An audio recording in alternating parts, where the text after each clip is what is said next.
নামাজ শুরু করার আগে তিনটি বাক্য পড়ুন, আল্লাহ তাআলার রহমতের দরজাগুলো আল্লাহ তাআলা খুলে দিবেন।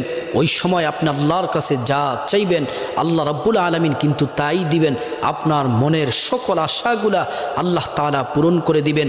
আল্লাহর পেয়ারা হাবিব সাল্লাল্লাহু আলাইহি ওয়াসাল্লাম নামাজের ইমামতির জন্য সামনে গেলেন, কিন্তু পিছন দিক থেকে একজন সাহাবী উচ্চ সুরে বাক্যগুলা বলতেছেন।